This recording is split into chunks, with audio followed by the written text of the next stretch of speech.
प्यासे प्यास, ये चार चीजें होनी चाहिए, वही भागवत कथा है। और जो संत कुमार खन्ना कहते हैं भागवत कथा से प्रेत भूतों की भी मुक्ति हो जाती है। एक बात बताओ, जितना इस दुनिया पे मानव भूतों पर प्रेतों पर विश्वास करते हैं ना, उतना भगवान पर विश्वास नहीं करते। पता है भूतों पर विश्वास कैसे करते हैं? जैसे जा रहे हो कहीं और किसी ने कह दिया, अरे भैया फलाने पीपल के पेड़ के नीचे भूत रह बैठे, पक्का विश्वास हो गया उस पेड़ के नीचे भूत रहता है। अरे इस व्यक्ति ने कहा था ना, और जब भूत की याद आवे तभी भगवान की याद आवे। भूत का नाम सुना तो जा रहा हूँ कहीं और, रात हो गई, पता चला किसी ने कहा था पेड़ के नीचे भूत रहता है, तो जोर से आंधी आई, एक दुपट्टा पेड़ पे धस गया। अब उसने जैसे पीछे देखा, अरे भूत, उसने सही कहा था भूत है। और क्या था? कपड़ा। ये सब अंधविश्वास है। और जब भूत की याद आई, जैसे ही भूत की याद आई, सो जय हनुमान ज्ञान वर्षा जय कबीर के मुलों को जाना, सो हनुमान जी की याद आ गई। भूत पिशाच निकट नहीं आवे, महावीर जब नाम सुनावे, तभी मेरे हनुमान जी की याद आई। हनुमान जी भी कहते हैं बड़े विचित्रों, जब भूत की याद आती है तब मेरी याद आती है। उन हनुमान जी को भी हंसी आ जाती है। हनुमान जी का चरित्र सुनोगे ना, एक बार क्या हुआ, एक बार सीता मैया अपनी मांग में सिंदूर लगा रही थी, सिंदूर लगा रही थी। हनुमान जी वहीं पे खड़े थे। पूछा, मैया, हे सीता मैया, ये आप क्या कर रहे हो? सीता मैया कहती है, मैं सिंदूर लगा रही हूँ, इससे रावण सरकार श्री राम जी की लंबी उम्र होती है और वो मुझ पे हमेशा प्रसन्न रहते हैं, प्रेम बढ़ता है। अब हनुमान जी ने सुना, मैया मांग में सिंदूर लगाती है, प्रभु की लंबी उम्र होती है और प्रभु प्रसन्न होते हैं। हनुमान जी बड़े नटखट थे। अब वो जाकर पूरे शरीर में सिंदूर लगा लिया। हनुमान जी कहते, मैया केवल चुटकी भर सिंदूर लगाती है, मैं पूरे शरीर में लगाऊंगा, मेरे प्रभु की और उम्र बढ़ जाएगी। तभी से हनुमान जी को सिंदूर लगाया जाता है। सो हनुमान जी महाराज की, ऐसा हनुमान जी का दिव्य चरित्र है। अच्छा, कहा गया भागवत कथा से प्रेतों की भूतों की मुक्ति होती है। कैसे? तो ध्यान से सुनिए। एक नदी का नाम है तुंगभद्रा। तुंगभद्रा नदी के किनारे एक छोटा सा गांव था, जिस गांव का नाम था उत्तम नगर। उस गांव में एक पंडित जी रहते थे, जिनका नाम था आत्मदेव, और उनकी पत्नी का नाम था धुंधली। आत्मदेव जी थे ना, बड़े ज्ञानी थे, बड़े पंडित थे, प्रभु का भजन किया करते थे।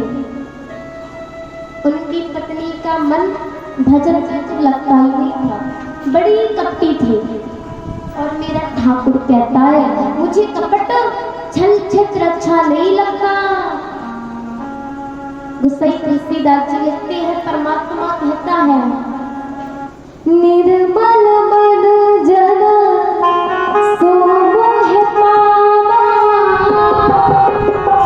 मोह कपट छल छेत्र न भावा।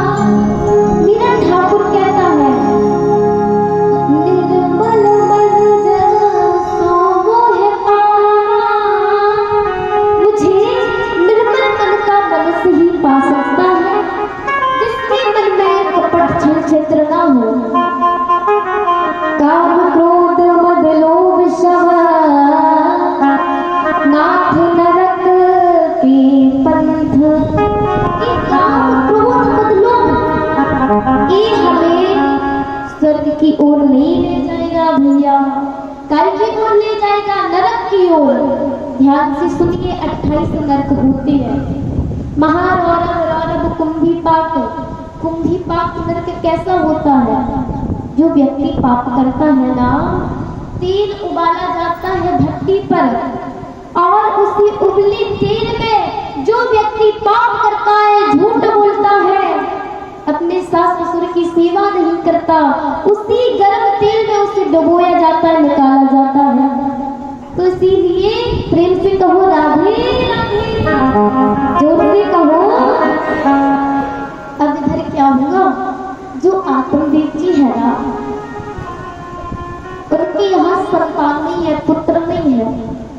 आत्मदेव जी बड़े प्रेमी है, बड़ा प्रभु का भजन करते हैं।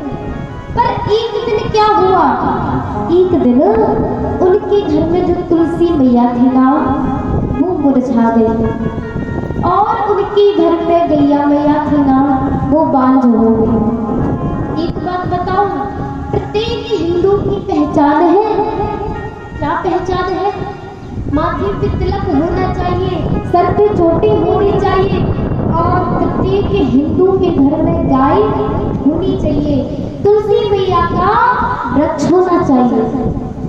पर अब तो जमाना बहुत बदल गया है। आदमी गाय तो रखते नहीं, भैंस रखते हैं। भैंस रखो, अच्छी बात है, पर मैं कहती हूँ भैंस रखो व्यापार के लिए, गाय रखो उद्धार के लिए, उद्धार हो जाएगा। जो गाय की सेवा करता है ना, उसका उद्धार होता है। तो प्रेम से कहो राधे राधे। तो प्यारे, आत्मदेव जी के घर में जो तुलसी मैया थी ना, सूख गई, मुरझा गई। आत्मदेव जी जोर जोर से रोने लगे। अब पड़ोसी आई, पड़ोसियों ने कहा, अरे आत्मदेव, तुम्हारे घर में गौ बाज हो गई, तुलसी मैया मुरझा गई, लगता है वो परमात्मा, वो ठाकुर तुमसे प्रसन्न नहीं है, भगवान तुमसे खुश नहीं है।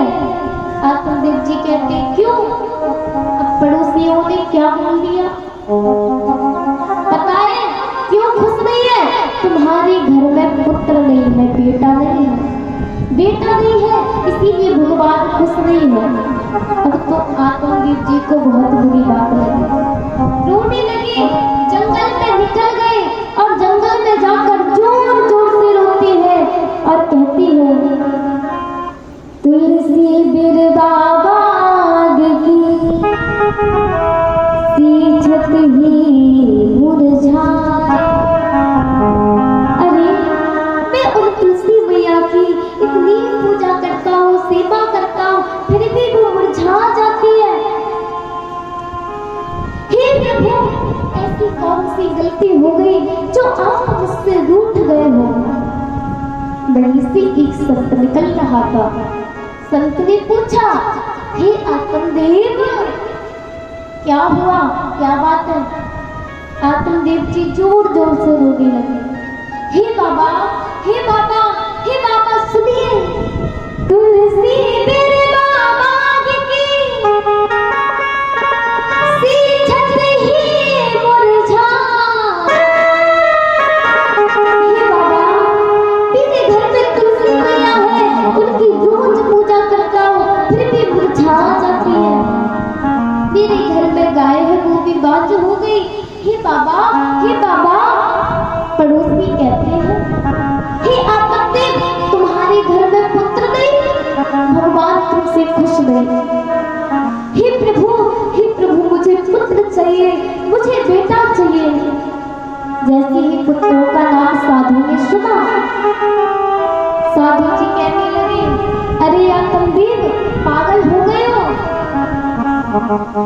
तुम उन पुत्रों के लिए तरस रहे हो।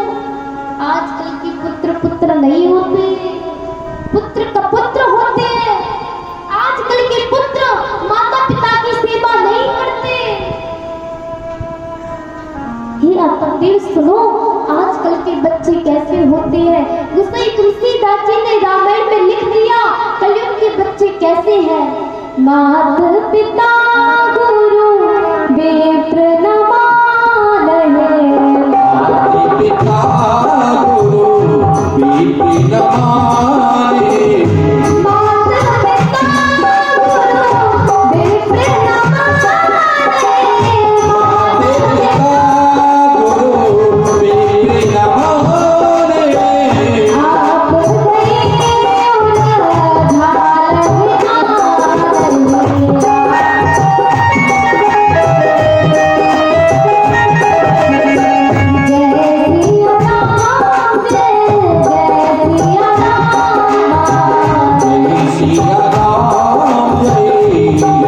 सिया राम। आजकल के पुत्र कैसे हैं? हो माता पिता गुरु विप्र न माने। आजकल के पुत्र ना ही माँ का कहा मानते, ना ही पिता का। अगर समझाने जाओ तो उल्टा ही आपको मारने लग जाते हैं। आजकल के पुत्र कपुत्र होते हैं। एक बात बताऊं, हमारे श्री राम जी जब छोटे थे ना, कैसे थे? प्रातः काल उठ के रघुनाथा, माता पिता गुरु नाम है माथा। जब मेरे राम जी छोटे थे ना, तो प्रातः काल सुबह उठते थे, गुरुजनों के चरणों में सिर नवाकर सारे नगर का काम किया करते थे। अब आजकल के बच्चे कैसे हैं? सुनना चाहते हो तो बताओ, आजकल के बच्चे कैसे हैं?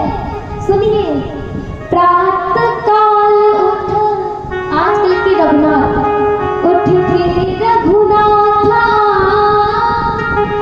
माता पिता से चाय मंगाता। आजकल के रघुनाथ सुबह उठते हैं और कहते हैं मम्मी चाय बनी कि नहीं बनी? मम्मी कहती है बच्चा, हे बेटा मुंह तो धो ले। तो बच्चे कहते हैं हे माँ हम शेर हैं, शेर कभी मुंह धोता है क्या? माता कहती है, माता जी सोचती है अरे तुम शेर हो। आजकल के बच्चे खेलने गए, किसी ने कूट दिया, मार दिया, घर तक आ गए, मम्मा मुझे इसने मारा है। तो मैया कहती है अरे बाबा, अरे बेटा अभी तो तुम कह रहे थे हम शेर हैं और फुट के आ गए। आजकल के बच्चों की ऐसी दशा है। और कहते हैं आजकल के बच्चे कुसंगति से बिगड़ते हैं, अपने बच्चों को संगति में डालो। और प्यारे एक बात कहूंगी, अपने आजकल के मानव अपने बेटों को कार दिलाते हैं, कार। पर मैं कहती हूँ इस व्यासपीठ से मैं कहती हूँ अपने बच्चों को कार मत दिलाना, कार से पहले संस्कार दिला देना, कल्याण हो जाएगा, उद्धार हो जाएगा। संस्कार दो। आज जो साधु जी है ना, कहते हैं हे आत्मदेव तुम बिना पुत्र के ही अच्छे हो, पुत्र नहीं रहे। और जब उन पुत्रों का विवाह होता है ना, तो माता पिता को घर से बाहर निकाल देते हैं, बदल जाते हैं आजकल के पुत्र। कई प्रकार से समझाया, आत्मदेव जी को समझ में ही नहीं आता, पुत्र चाहिए पुत्र चाहिए।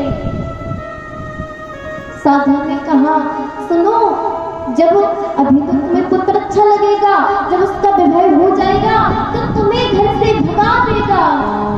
गैरों से क्या गिला करे